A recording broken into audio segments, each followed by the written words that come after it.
Hello, good morning students. Vidya Bharati public senior secondary school Itawa Bhopji Chomu Jaipur के YouTube channel पर आप सभी स्टूडेंट्स का हार्दिक स्वागत है, अभिनंदन है। डियर स्टूडेंट्स, हम बात कर रहे थे प्लांट फिजियोलॉजी की, और प्लांट फिजियोलॉजी में इससे पहले हमने बात की है फोटोसिंथेसिस, प्रकाश संश्लेषण की। जो प्रकाश संश्लेषण अपना कंप्लीट हो चुका। आज अपन एक न्यू टॉपिक, न्यू चैप्टर की बात करते हैं, वो है पादपों में श्वसन, रेस्पायरेशन इन प्लांट्स। जो पादप हैं उनमें श्वसन की जो क्रिया है वो किस प्रकार से संपन्न होती है, या हम कहें सभी जो सजीव हैं वो श्वसन की क्रिया किस प्रकार से करते हैं और श्वसन के दौरान होता क्या है। तो सबसे पहले तो यहाँ हम ये समझें कि श्वसन क्या है, रेस्पायरेशन क्या होता है। रेस्पायरेशन क्या होता है, श्वसन कहते किसे हैं। देखो, छोटी क्लास से पढ़ते आ रहे हो, और जिसके दौरान हम बात करते हैं कि एनवायरनमेंट से, वातावरण से O2 जो है O2 को लेना, और जो CO2 है CO2 को छोड़ना श्वसन कहलाता है। लेकिन वास्तव में यह जो आपकी परिभाषा है वो सही नहीं है। छोटी क्लास तक ठीक है, लेकिन अभी हम बात करें 12th स्टैंडर्ड या इससे ऊपर, तो O2 और CO2, O2 लेना और CO2 छोड़ना वो सामान्यतया संवातन कहलाता है, श्वास लेना कहलाता है, और यह श्वसन की कंप्लीट परिभाषा नहीं है। हम श्वसन को समझें तो श्वसन के लिए यह है कि हमने जो भी भोजन लिया है वो भोजन हमारे शरीर की कहाँ तक पहुँचा, सेल्स तक पहुँचा, कोशिकाओं तक पहुँचा, और कोशिकाओं में जाकर उस भोजन का O2 की उपस्थिति में, ऑक्सीजन की उपस्थिति में दहन होता है, ऑक्सीकरण होता है, और उससे हमें क्या मिलती है, ऊर्जा मिलती है, एनर्जी मिलती है। वो जो प्रक्रिया है उसी को हम क्या कहेंगे, श्वसन कहेंगे। और भोजन के ऑक्सीकरण के दौरान, ऑक्सीडेशन के दौरान जो CO2 बढ़ती है, उस CO2 को हम सामान्य संवातन द्वारा बाहर रिलीज कर देते हैं। तो वो संपूर्ण जो प्रक्रिया है वो श्वसन कहलाती है, जिसमें भोजन के दहन के दौरान शरीर की जो सेल्स हैं, कोशिकाएं हैं, उन्हें ऊर्जा मिलती है, और उस ऊर्जा का जो संचय है वो माइटोकॉन्ड्रिया में ATP के रूप में हो जाता है। ATP के अणु टूटते रहते हैं, हमारी सेल्स को क्या मिलती रहती है, ऊर्जा मिलती रहती है। अब इसको हम एक एग्जाम्पल द्वारा समझेंगे। देखो, यहाँ जैसे हम बात करें, ये कोई मोमबत्ती है, क्या है, मोमबत्ती, और ये मोमबत्ती क्या हो रही है, जल रही है। मोमबत्ती क्या हो रही है, जल रही है। ये कोई कैंडल है और ये कैंडल जल रही है, मतलब यहाँ मोमबत्ती का क्या हो रहा है, दहन हो रहा है। क्या हो रहा है, दहन हो रहा है। लेकिन हम यदि इस मोमबत्ती को लाकर एक कांच के ग्लास के द्वारा क्या कर देते हैं, ढक देते हैं, तो मोमबत्ती थोड़ी देर बाद में क्या हो जाएगी, यहाँ पर बुझ जाएगी। क्या हो जाएगी, बुझ जाएगी, मतलब बंद हो जाएगी। ऐसा क्यों हुआ? क्योंकि जैसे ही हमने इसको ग्लास के द्वारा क्या कर दिया, ढक दिया, इसको O2 मिलना क्या हो गई, बंद होगी। क्योंकि मोमबत्ती के दहन के लिए, किसी भी वस्तु के जलने के लिए ऑक्सीजन की क्या होती है, आवश्यकता होती है। मतलब O2 की प्रेजेंस में, O2 की उपस्थिति में हम देखें तो यहाँ ये जो मोमबत्ती है, इस मोमबत्ती का ऑक्सीजन की उपस्थिति में क्या हो रहा है, दहन हो रहा है। ऑक्सीजन की उपस्थिति में ये क्या हो रही है, जल रही है, और इसका दहन हो रहा है। मोमबत्ती का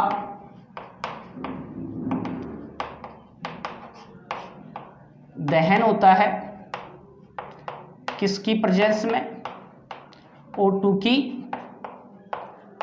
उपस्थिति में।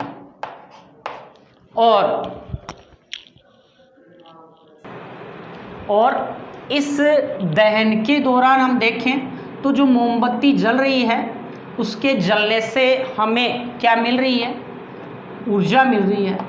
और ये ऊर्जा दो रूप में मिल रही है। एक तो प्रकाश ऊर्जा, लाइट मिल रही है, और दूसरा इससे हमें उष्मा ऊर्जा क्या मिल रही है, उष्मा ऊर्जा। तो प्रकाश ऊर्जा और उष्मा ऊर्जा यहाँ प्राप्त हो रही है और O2 की उपस्थिति में मोमबत्ती का क्या हो रहा है, दहन हो रहा है। तो दहन के दौरान ये जो मोमबत्ती है धीरे धीरे क्या हो जाएगी, नष्ट हो जाएगी। ये जो प्रोसेस है, ये जो प्रक्रिया है, इसी के दौरान इसी के समान हमारी ये जैसे कोई सेल है, कोई कोशिका है, इस कोशिका में भी जो पाचन के दौरान जो भोजन आता है अवशोषण योग्य ब्लड में मिलकर, उस भोजन का यहाँ कोशिका में भी O2 की उपस्थिति में भोजन का भी दहन होता है और भोजन का भी ऑक्सीकरण किया जाता है। ये जो प्रक्रिया है ये कुछ हद तक कोशिका द्रव्य में और उसके बाद में माइटोकॉन्ड्रिया में क्या होती है, संपन्न होती है।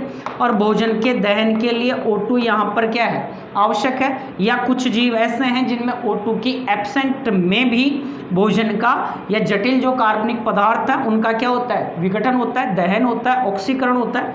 और उस ऑक्सीकरण के दौरान क्या मिलती है, ऊर्जा मिलती है। वो जो ऊर्जा है वो ऊर्जा तो माइटोकॉन्ड्रिया में ATP के रूप में संचित हो जाती है और बनने वाली जो CO2 है इसको बाहर मुक्त कर दिया जाता है, जो ब्लड द्वारा फेफड़ों तक पहुंचा दी जाएगी। फेफड़ों से इसे सामान्य संवातन द्वारा क्या कर दिया जाता है, बाहर निकाल दिया जाता है।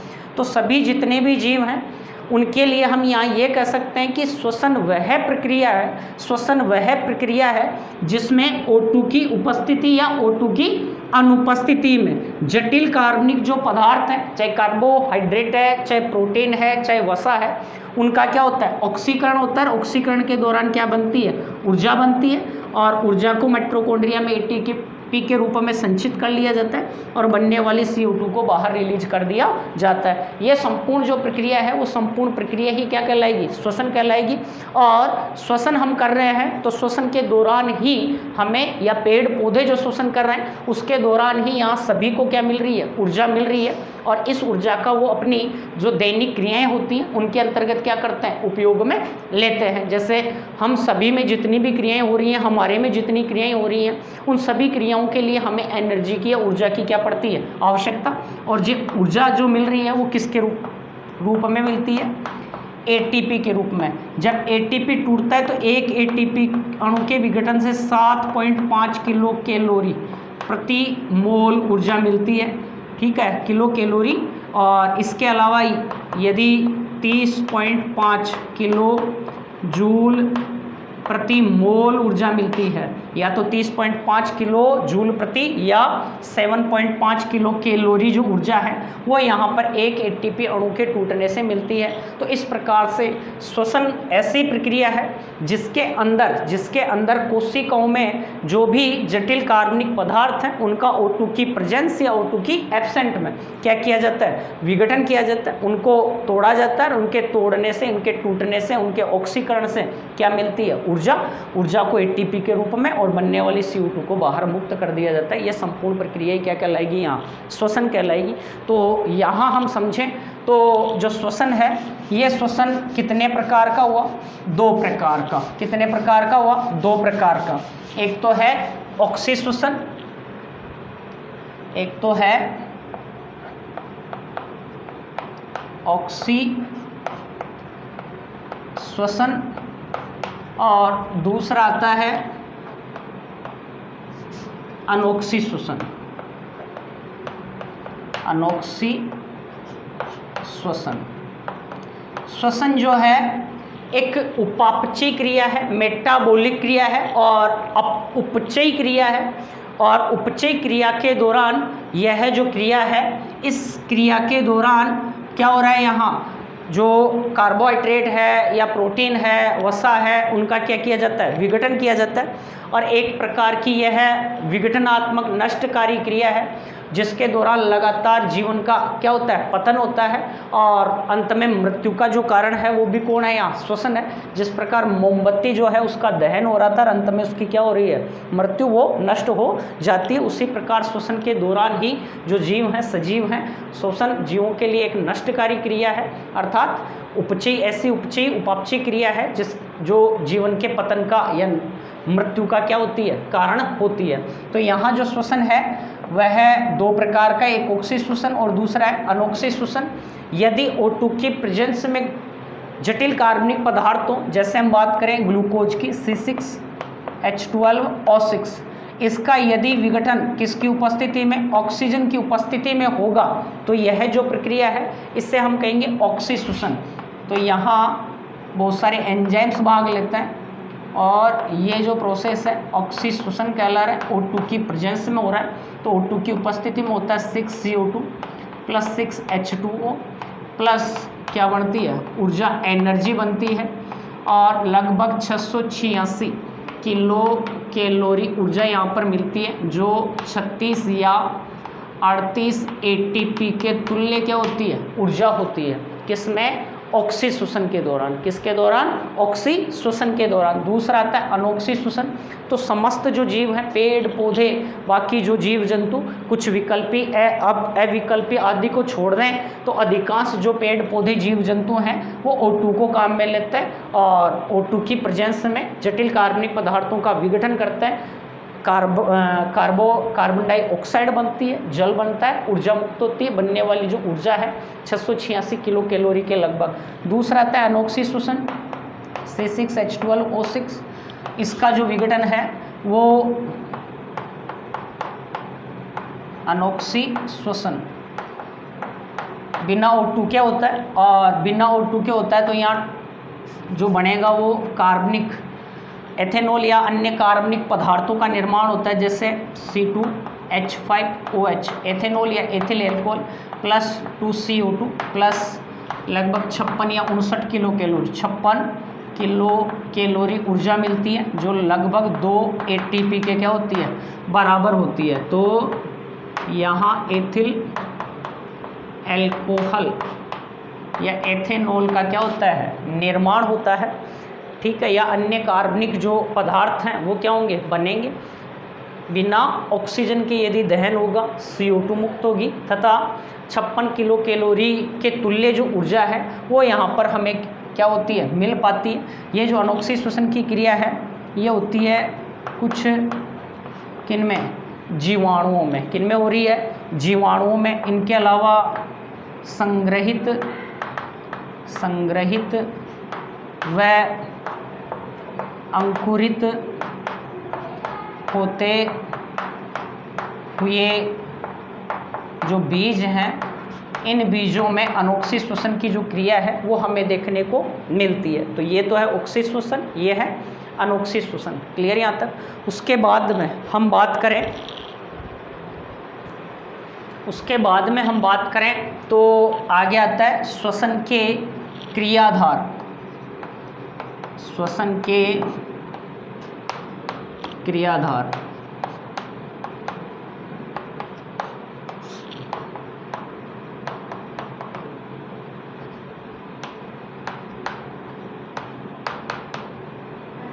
रेस्पिरेटरी सबस्ट्रेट कौन कौन से हैं जो श्वसन की क्रिया में भाग लेते हैं। तो यहाँ तक क्लियर।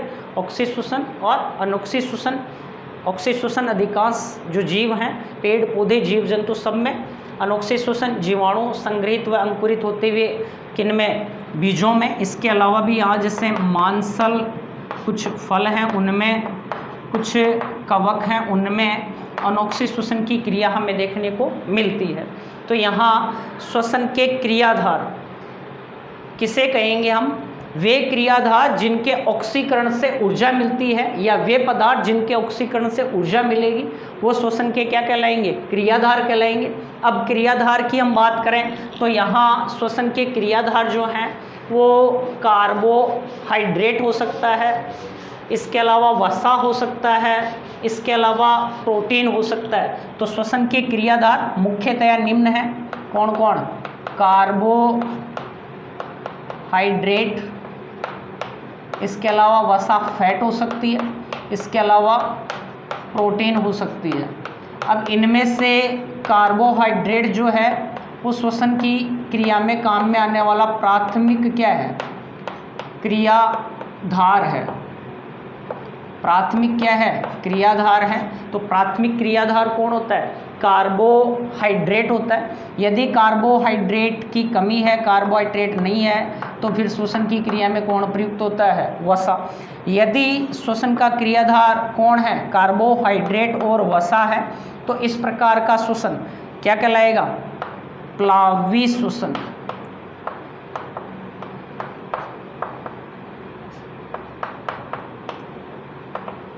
फ्लोटिंग रेस्पायरेशन कहलाएगा, फ्लोटिंग रेस्पायरेशन कहलाएगा। यदि श्वसन की क्रिया में प्रयुक्त होने वाला जो क्रियाधार है वो या तो कौन है? कार्बोहाइड्रेट, या कौन है? वसा। तो यदि ये दोनों ही काम में आते हैं और इन्हीं के ऑक्सीकरण से, इन्हीं के विघटन से ऊर्जा मिलती है, तो ये जो श्वसन है उसे हम कहेंगे प्लावी श्वसन या फ्लोटिंग श्वसन कहलाएंगे। लेकिन यदि इनकी कमी है तब किसका विघटन होगा? प्रोटीन का विघटन होगा, जिसे हम कहेंगे जीव द्रव्य श्वसन,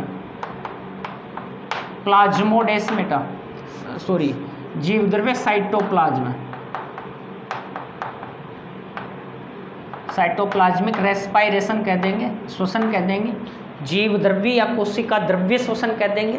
और क्यों? क्योंकि यहाँ कोशिकाओं में से संग्रहित जो प्रोटीन वगैरह है उसका यहाँ फिर क्या किया जाता है? विघटन किया जाता है। और प्रोटीन आदि जो हैं वो श्वसन की क्रिया में क्रियाधार का काम कब करते हैं? भुखमरी जैसी परिस्थितियों के अंतर्गत, भुखमरी जैसी परिस्थितियों के अंतर्गत प्रोटीन जो है वो श्वसन का मेन क्रियाधार का क्या करता है? काम करता है। यदि पर्याप्त मात्रा में भोजन किया जाता है, पर्याप्त मात्रा में संतुलित भोजन वगैरह मिलता है, सभी पोषक तत्व उपलब्ध हैं, तब कार्बोहाइड्रेट मेन क्रियाधार है। फिर यदि कार्बोहाइड्रेट नहीं है तो वसा, और वसा नहीं है तो फिर कौन है? प्रोटीन है। सबसे ज़्यादा जो ऊर्जा मिलती है वो ऊर्जा मिलती है वसा के विघटन से, फिर मिलती है प्रोटीन के विघटन से। लगभग 0.9, 0.7, 0.4 के लगभग यहाँ एनर्जी मिलती है। तो सबसे ज़्यादा वसा के विघटन से ऊर्जा मिलेगी, फिर प्रोटीन के विघटन से, फिर कार्बोहाइड्रेट के विघटन से ऊर्जा यहाँ पर क्या होती है? मिलती है। भुखमरी जैसी परिस्थितियों के अंतर्गत विघटन जो है वो प्रोटीन का किया जाता है, और ऐसा श्वसन क्या कहलाएगा? जीव द्रव्य श्वसन कहलाएगा। साइटोप्लाज्मिक क्या कहलाएगा? रेस्पायरेशन कहलाएगा। क्लियर है यहाँ तक? उसके बाद में हम देखें यहाँ तो श्वसन की जो क्रिया है उस श्वसन की क्रिया में मेनली हमने बात की श्वसन के प्रकारों की। तो एक तो ऑक्सी श्वसन है और एक अनोक्सी श्वसन है, और हम बात कर रहे हैं ग्लूकोज जो है, ग्लूकोज का क्या किया जाता है? यहाँ विघटन किया जाता है। अब जो ऑक्सी श्वसन है चाहे अनोक्सी श्वसन है, यहाँ ग्लूकोज का जो विघटन हो रहा है, इस विघटन के क्या क्या पथ हो सकते हैं, कौन कौन से रास्ते हो सकते हैं?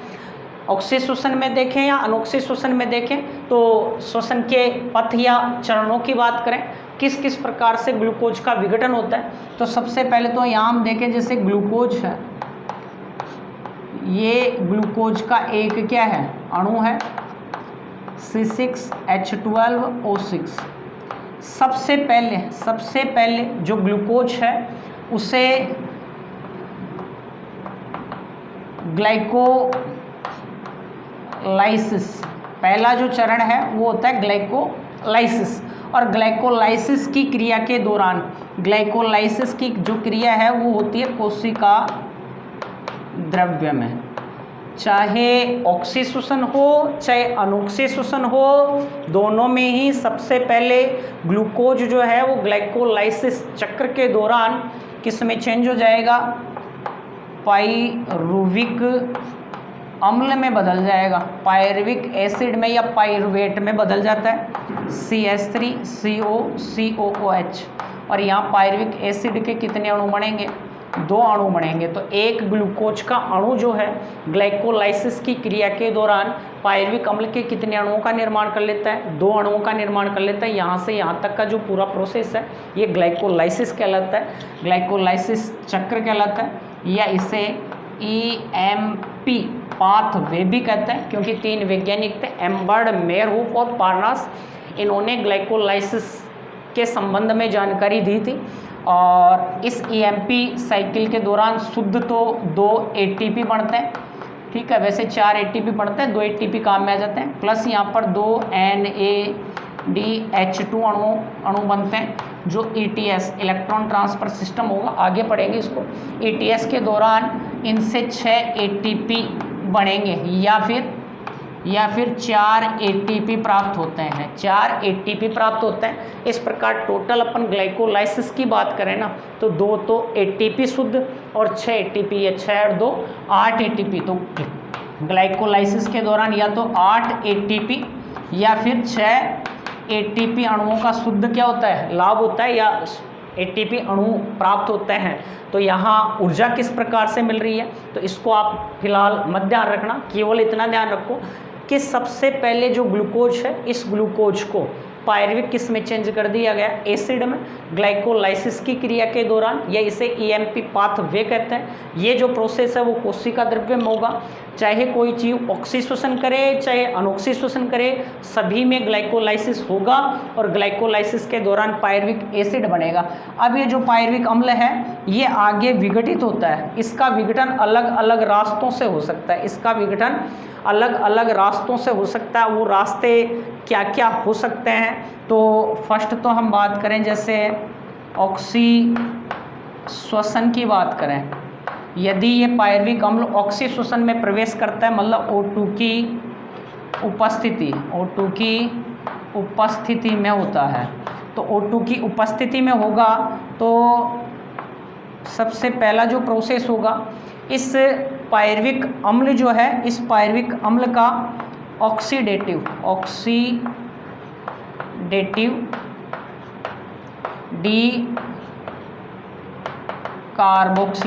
कार्बोक्सिलेशन, ऑक्सीडेटिव डिकार्बोक्सिलेशन की क्रिया होगी। और ऑक्सीडेटिव डिकार्बोक्सिलेशन की जो क्रिया है वो होगी माइटोकॉन्ड्रिया। कहाँ होगी, माइटोकॉन्ड्रिया के मैट्रिक्स में। कहाँ होगी, माइटोकॉन्ड्रिया के मैट्रिक्स में। और माइटोकॉन्ड्रिया के मैट्रिक्स में ये क्रिया होगी, इसके दौरान एसिटाइल कोएंजाइम ए का क्या होगा, निर्माण होगा। तो सबसे पहले तो ऑक्सीडेटिव डिकार्बोक्सिलेशन होगा जिसमें एसिटाइल कोएंजाइम ए बनेगा। अब ये एसिटाइल कोएंजाइम ए जो है ना, ये एसिटाइल कोएंजाइम एक क्रेब्स चक्र में प्रवेश करेगा। कौन सा चक्र है, क्रेब्स चक्र। और वह ETS, तो ETS की बात बाद में करेंगे अपन, फिलहाल आप ध्यान रखो भाई, क्रेब्स साइकिल में प्रवेश करेगा। तो क्रेब्स चक्र की जो क्रिया है वो भी कहाँ होगी, माइटोकॉन्ड्रिया के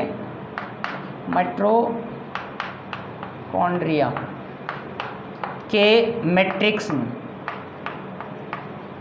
और क्रेब्स साइकिल की क्रिया के दौरान यहाँ एसिटाइल कोएंजाइम जो है ये क्रेब्स चक्र में प्रवेश करेगा। और क्रेब्स चक्र में प्रवेश करने के दौरान 6CO2 प्लस 6H2O प्लस ऊर्जा मुक्त होगी। और यहाँ बनने वाली जो ऊर्जा है वो होगी 686 किलो कैलोरी, या 36 और 38 ATP के बराबर ऊर्जा यहाँ पर क्या होगी, मिलेगी। 36 या 38 ATP के बराबर जो ऊर्जा है वो यहाँ पर क्या होगी, मिलेगी।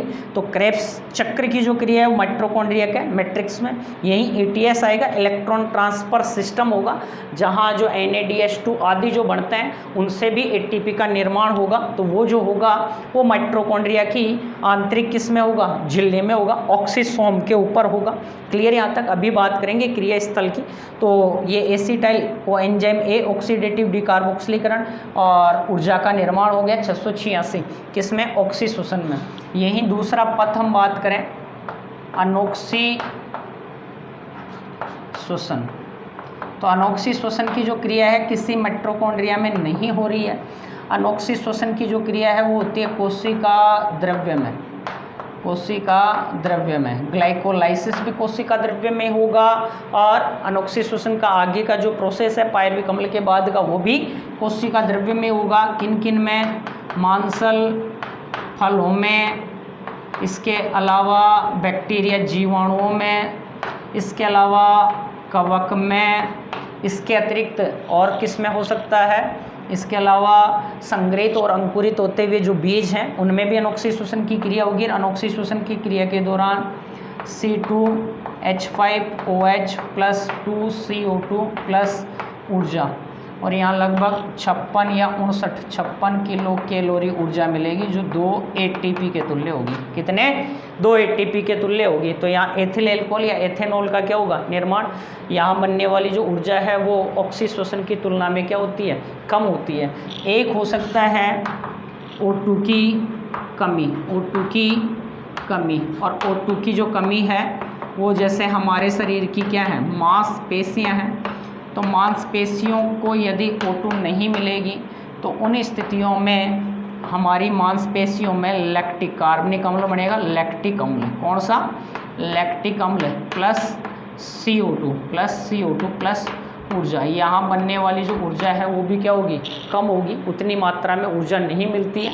और लैक्टिक अम्ल के जमाव के कारण ही हमारी जो मांसपेशियां हैं उनमें क्या होने लग जाता है? दर्द होने लग जाता है। तो यहाँ तक क्लियर? कौन कौन से पथ हो सकते हैं किसके? ग्लूकोज के विघटन के।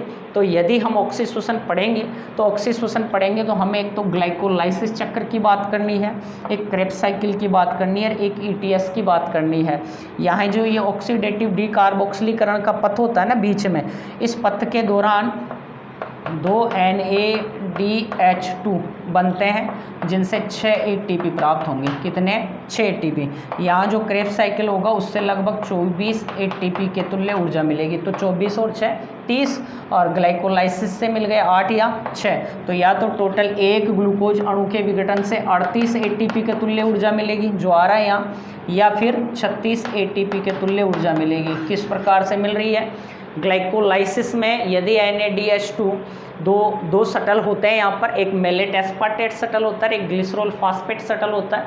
तो मेलेट से जाता है तो NADPH2, यहाँ से मुक्त होने वाले जो इलेक्ट्रॉन है ना वो अंदर NADH2 को ही अपचित करेंगे, तब जाकर तो 6 ATP बढ़ेंगे। और ये FADH2 को अपचित करता है तब 4 ATP बढ़ता है। तो यदि 6 ATP बढ़ता है तो 8 टोटल मिलेंगे, यदि 4 बढ़ते हैं तो 6 टोटल मिलेंगे। तो ग्लाइकोलाइसिस से 6 या 8 ATP।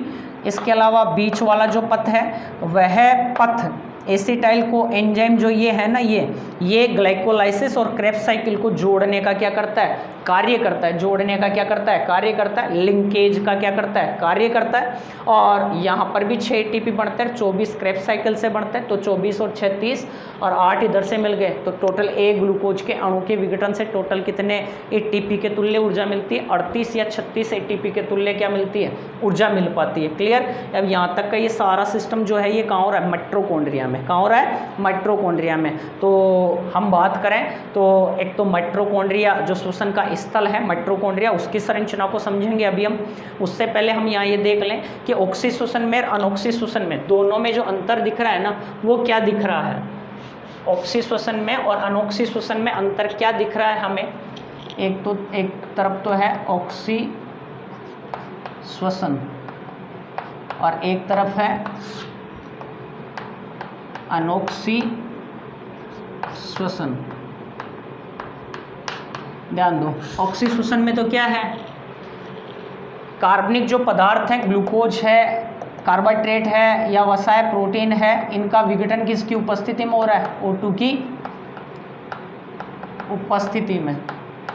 और इधर O2 की अनुपस्थिति में। यहाँ O2 आवश्यक नहीं होती है।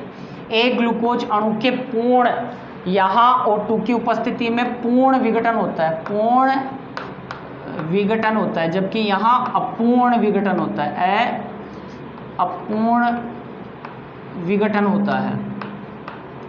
इसके अलावा एक ग्लूकोज अणु के विघटन से यहाँ 36 या 38 ATP अणु बनते हैं, जबकि यहाँ कितने? यहाँ केवल 2 ATP अणुओं का ही लाभ होता है। यहाँ अंतिम उत्पाद देखें तो CO2 जल और ऊर्जा, वहाँ अंतिम उत्पाद देखें तो एथेनॉल और CO2। एथेनॉल और कौन बन पा रही है? CO2 बन पा रही है। इस प्रकार से यहाँ ये हमने बात की ऑक्सीश्वसन और अनऑक्सीश्वसन जो है इनमें क्या अंतर हो सकता है। इसके आगे हम देखें तो श्वसन का जो स्थल है वो कौन है? तो श्वसन का स्थल कौन होता है? माइटोकॉन्ड्रिया। कौन होता है? माइटोकॉन्ड्रिया। यही मैं चित्र बना के समझा देता हूँ आपको। माइटोकॉन्ड्रिया हिंदी में माइटोकॉन्ड्रिया को कहेंगे सूत्रकणिका। क्या कहेंगे? सूत्रकणिका। माइटोकॉन्ड्रिया जो है एक दोहरा झिल्लीबद्ध क्या होता है? कोशिकांग होता है। एक होती है इसकी बाह्य झिल्ली आउटर मेम्ब्रेन और एक होती है आंतरिक झिल्ली। ठीक है, ये तो है आउटर मेम्ब्रेन और ये है इनर मेम्ब्रेन। बाह्य झिल्ली और आंतरिक झिल्ली, दोनों झिल्लियों के बीच अवकाश पाया जाता है। लगभग 40 से लेकर 70 एंगस्ट्रॉम का गैप है, जिससे